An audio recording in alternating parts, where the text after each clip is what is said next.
Kita langsung ke Romo Beni supaya ini informasi tidak simpang siur, bisa langsung diklarifikasi. Ini ada pernyataan dari salah satu santrinya Mama Gufron bahwa Abuya Gufron ini adalah ikon Pancasila lintas iman dari BPIP RI. Betul demikian? Itu nggak pernah ada itu. Klaim sepihak.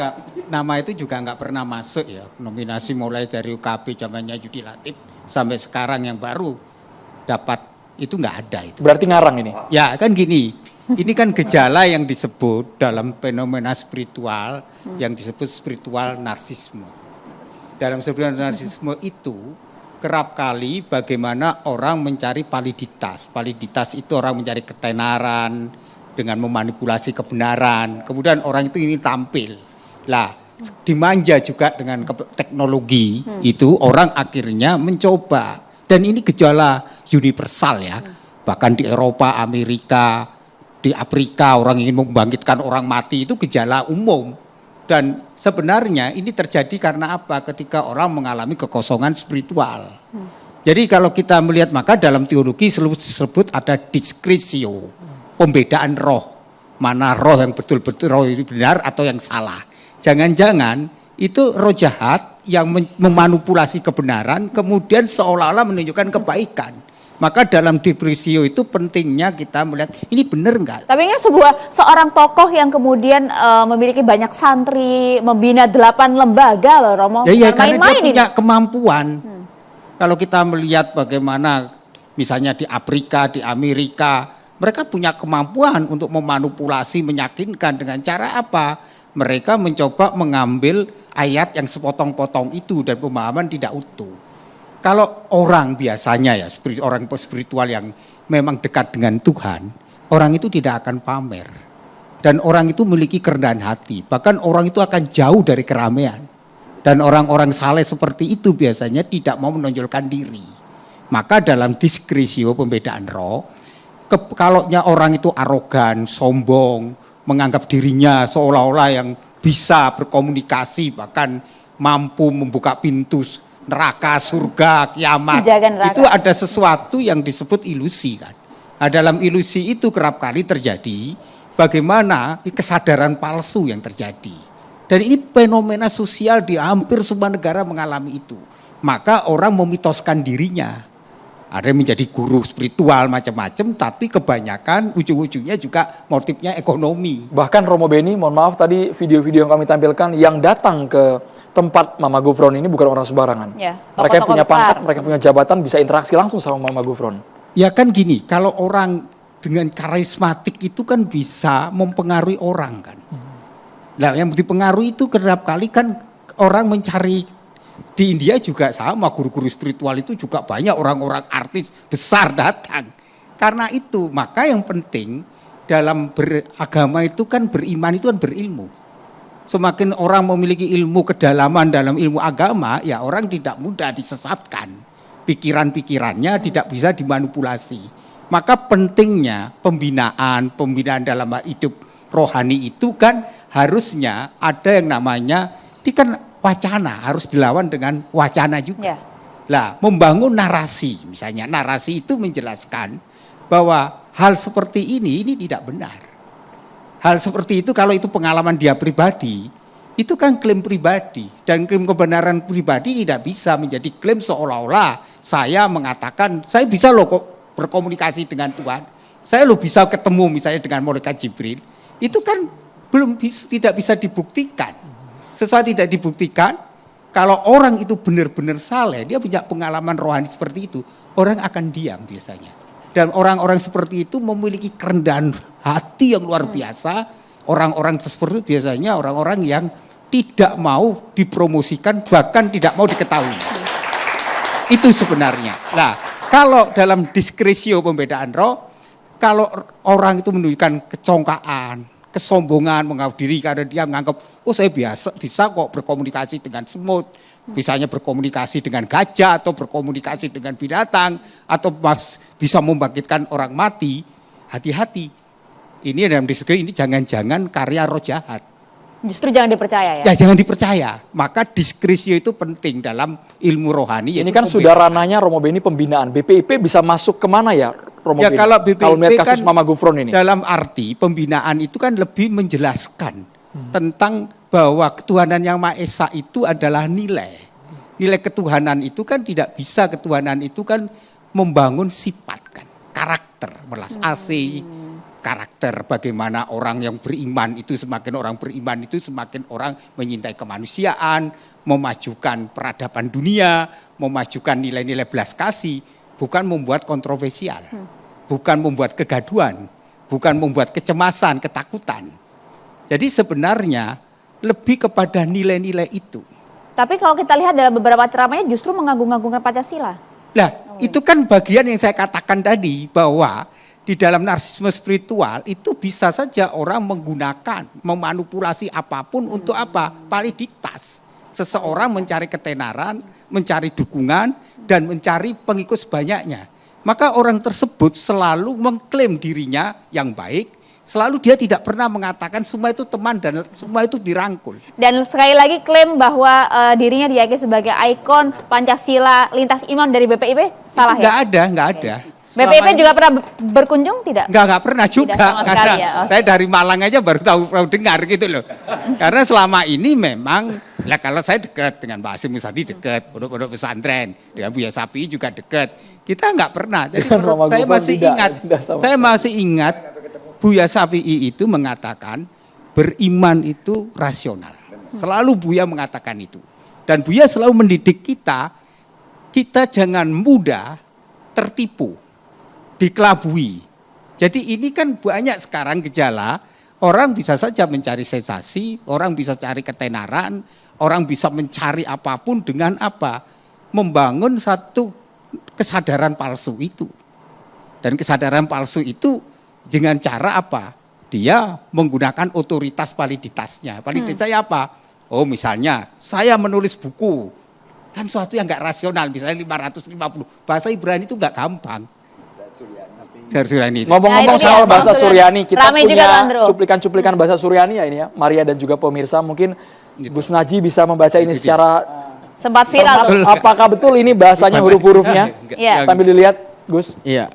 Jadi begini, saya sendiri pernah berinteraksi langsung ya dengan penutur bahasa Suryani. Bukan dengan Mama Gufron ya Gus?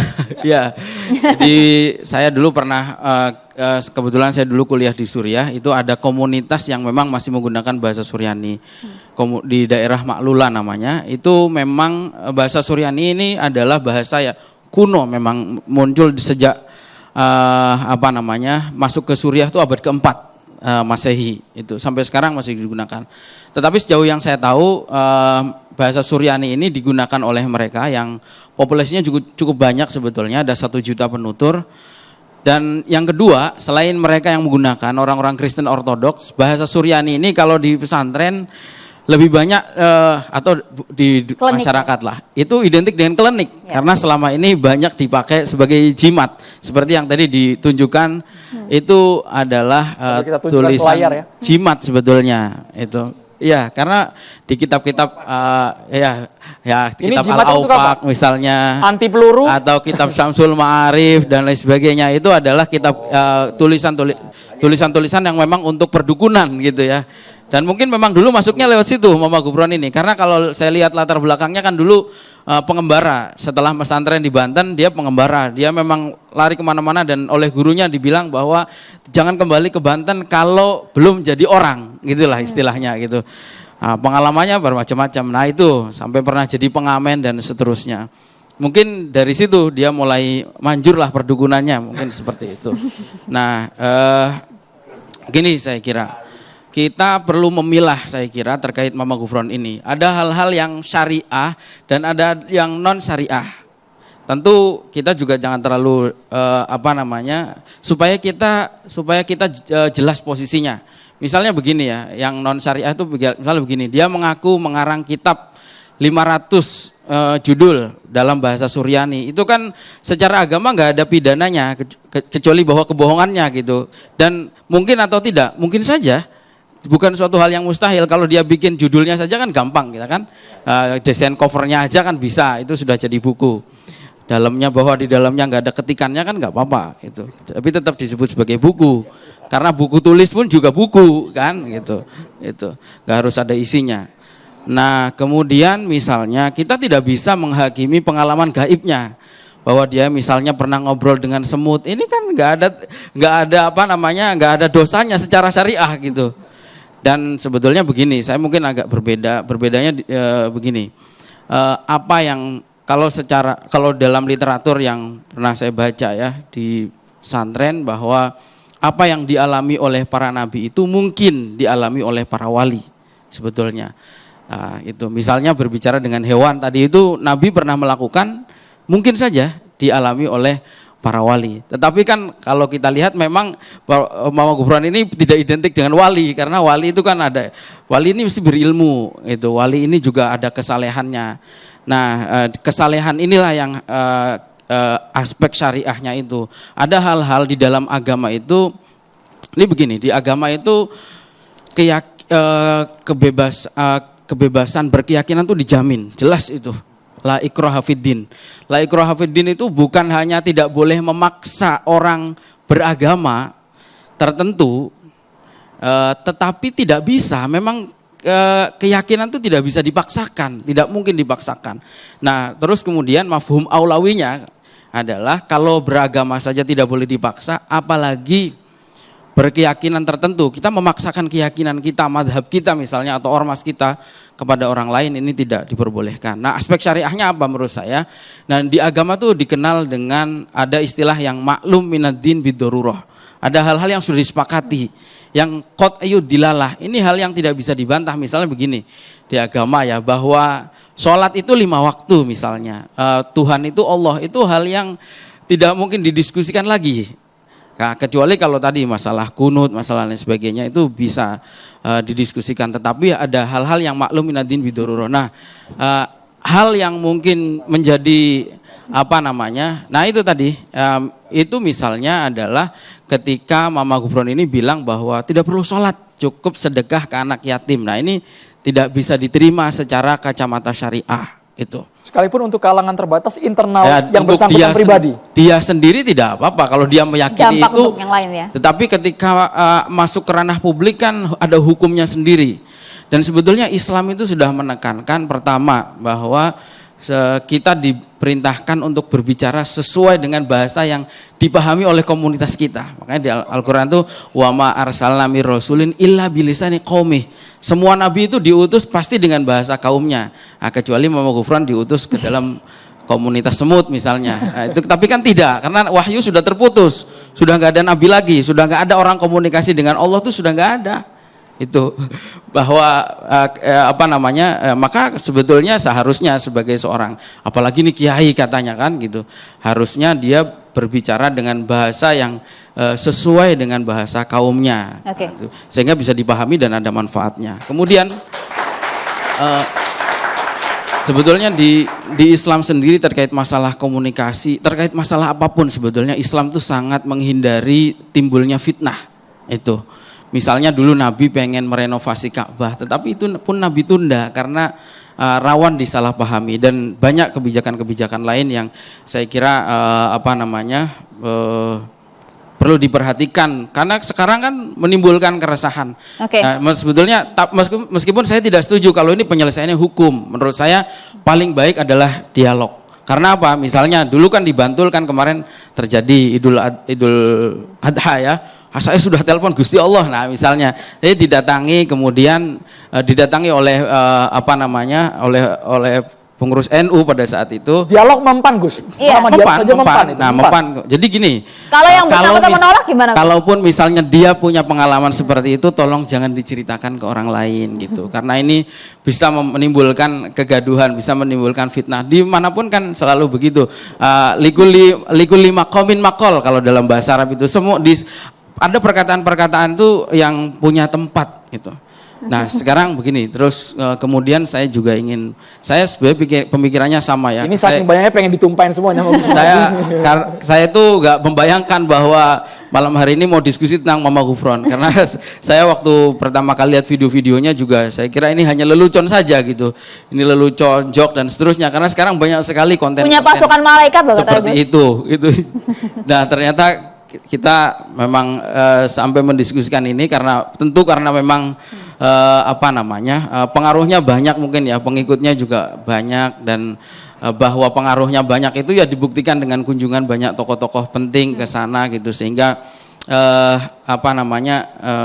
hal-hal seperti, tetapi menurut saya ini hal-hal yang harusnya tidak menjadi problem di tengah masyarakat kita. Karena apa? Karena persoalan yang lebih penting itu banyak gitu. Salah satu hal yang mungkin kita tidak banyak memperhatikan adalah ada salah satu peneliti namanya Hasan Askari, dia bikin Islamicity Index, indeks keislaman negara-negara di berbagai negara di dunia, dan ternyata Indonesia itu tidak pernah masuk 50 besar. Artinya kita ini muslimnya mayoritas, tapi kalau diukur dengan nilai-nilai keislaman ini masih sangat jauh sekali.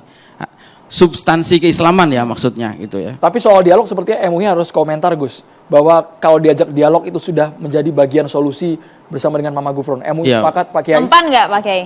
Kita selalu mengedepankan yang diajarkan adalah untuk melakukan dialog gitu. Tapi kan selalu gagal menembus inilah yang kita ingin terus melakukan sampai pada titik temu untuk mendapatkan kesimpulan tadi itu. Ketika tidak ada, maka berarti tidak ada itikat baik, kan begitu. Maka kemudian langkah yang dilakukan. Jadi pesan moral dari diskusi malam ini, saya kira ini betul yang tadi disampaikan oleh Gus Nasih, misalkan ini hanya lelucon saja, seterusnya iya bisa saja, tetapi ini lelucon yang sudah masuk ke ranah wilayah akidah, wilayahnya ibadah, maka tidak boleh membuat guyonan dalam wilayah akidah dan agama.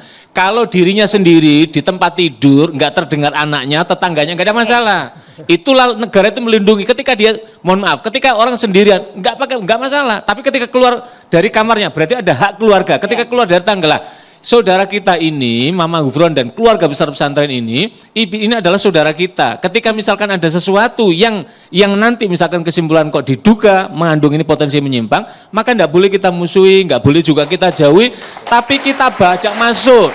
Ibaratnya orang kehujanan di halaman rumah, masa kita biarkan? Kita ajak masuk ke teras, kita bukakan pintu, kemudian kita dialogkan, kita bina. Ini adalah bagian dari kecintaan negeri kita supaya kita menjadi toleransi dan rukun itu. Itulah tujuan Maqasidus Syariah itu menjaga dalam konteks. Mas Adi. Jadi gini, saya setuju sekali, termasuk apa yang Anda katakan soal arti penting dialog, ya. Saya ini supaya orang jangan salah menyangka, saya tidak mengatakan bahwa sebaiknya tidak ada upaya untuk meluruskan apa yang disampaikan oleh Mama Gufron. Adalah sangat penting untuk mengatakan bahwa mengatakan bahwa tidak ada sholat itu atau sholat itu cuma satu kali sehari itu adalah sesuatu yang tidak sesuai dengan kesepakatan kami di dalam umat Islam.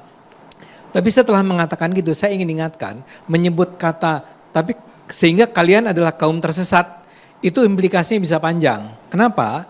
Karena barangkali MUI-nya tidak pernah berniat untuk menghakimi dalam artian mematikan kan, tapi ketika itu didengar oleh umat, saya kasih contoh Ahmadiyah. Ahmadiyah kan dikatakan oleh MUI sebagai sesat ya. Tidak ada sebetulnya hukuman apapun lebih dari itu. Tapi di berbagai daerah di Indonesia ada kelompok-kelompok masyarakat menganggap karena dia adalah kaum yang sesat, kita seharusnya tidak membiarkan mereka hidup di sini. Maka ketika ada Ahmadiyah berdiri di sana, itu diserang. Rumah ibadahnya dirusak. Organisasinya dibubarkan dan seterusnya. Saya ingin ingatkan bahwa ada bahaya dari pernyataan sesat tersebut. Ya, Pak Ziyad, akan ada fatwa tidak MUI? Ending dari semua ini? Ya, ending dari kajian. Singkat saja, silakan. Ya, kan tidak selalu keluar fatwa. Ada dalam bentuk irsyadiyah, bimbingan. Ada juga bentuk tanbih, peringatan. Lah, nanti tergantung pada potensi dari poin-poin yang didapatkan ini. Kalau memasuki wilayah akidah, wilayah ubudiyah, dan ketika itu misalkan dianggap dipandang dalam kriteria tadi itu menyimpang, ya otomatis kita nyatakan. Setelah itu kemudian kita bina, kita ajak, kita dakwai supaya kembali pembinaan ya. Ada istilahnya taujihat. Jadi nggak hanya dikenal fatwa ya. Betul, jadi ada tauji sebagai bagian dari arahan, ada irsyadiyah. Selama ini masyarakat melihat, ini harus fatwa. Tapi ketika menyangkut ketentuan hukum yang ini bukan majalul ihtilaf sekali lagi, tapi majalul inhiraf, maka itu fatwa. Gunanya apa? Orang supaya tahu, ini jalan yang menyimpang, ini yang tidak menyimpang. Yang menyimpang kita bawa supaya menuju pada jalan yang lurus. Bangsa ini kan punya kiblat juga. Ketika ada melanggar undang-undang, bukan berarti itu hak individu, maka diluruskan bertentangan undang-undang. Dan sampai ujung dialog ini Bapak kami terus berusaha untuk mengundang Mama Gufron, tapi yang bersangkutan belum bersedia untuk bergabung bersama kita. Catatan Demokrasi akan segera kembali pemirsa. Wassalamualaikum.